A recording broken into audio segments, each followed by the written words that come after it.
থাকে তোমরা বিভ্রান্তির মধ্যে নিজেকে ফেলবে না, সেই লক্ষ লক্ষ মানুষ থেকে দূরে থাকবে, কিন্তু যারা হকের উপরে টিকে আছে তাদের সাথে তোমরা শামিল হয়ে যাবে। ওইটাকে আমার আল্লাহ বলেছেন ও কুনু মা'আস সাদিকিন, তোমরা সত্যবাদীদের সাথে হয়ে যাও। এবং সেই সত্যবাদী যারা আছে এই টাইমে, সেই সত্যবাদী শুধু আহলুস সুন্নাহ ওয়াল জামাআত ছাড়া আর কেউ সত্যবাদী নয়। সুবহানাল্লাহ সুবহানাল্লাহ। কেন?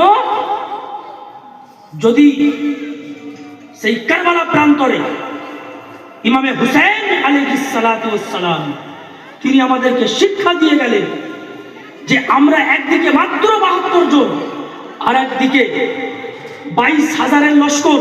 আপনারা কি জানেন সেই 22,000 ইয়েজিদি লস্করের মধ্যে 4,000-এর বেশি কোরআনে হাফেজ ছিল। কত? 4,000-এর বেশি কোরআনে হাফেজ ছিল। কোথায়? ইয়েজিদি লস্করের মধ্যে। এবং 1,000-এর বেশি মুফতি ছিল। কত? 1,000-এর বেশি মুফতি ছিল ইয়েজিদি লস্করের মধ্যে। তাহলে সেদিকেও ইয়েজিদি লস্করের মধ্যেও আযান হতো, সেখানেও খুতবা হতো, সেখানেও আল্লাহু আকবারের আওয়াজ বুলন্দ হয়েছিল, সেখানেও নামাজ পড়া হচ্ছিল, সেখানেও আল্লাহু আকবার বলে চিৎকার করা হচ্ছিল। তাদেরও চেহারার মধ্যে দাড়ি ছিল, তাদেরও মাথায় পাগড়ি ছিল, তাদেরও পরনে পাঞ্জাবি ছিল, জুব্বা ছিল। তারাও নিজেদেরকে সত্য বলে দাবি করেছিল, তারাও নিজেদেরকে হক এবং সত্য বলেছিল। তাহলে বলেন যে ইয়েজিদি লস্করের খাইমার মধ্যে আযান হতো, নামাজ হতো, রোজা হতো, কোরআনের তিলাওয়াত হতো, হাফেজও ছিল, মাওলানা ছিল, কারি ছিল, মুফতি ছিল, কিন্তু তারা কি হক ছিল? তারা কি হক ছিল? তারা কি সত্য ছিল? তারা কি হকের উপরে ছিল?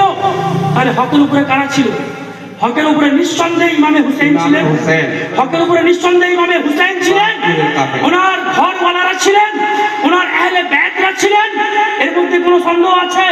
তো ইমামে হুসাইন আলাইহিস সালামকে যারা ফলো করেছে, যারা মেনেছে, ইমামে হুসাইনকে যে মেনেছে, ইমামে হুসাইনের পরে তিনি হচ্ছেন ইমাম যায়নুল আবেদিন।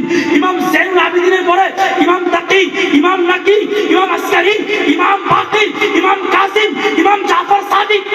কোন ইমাম জাফর সাদিক? যেই ইমাম জাফর সাদিকের কুন্ডার ফাতিহা, কিসের ফাতিহা?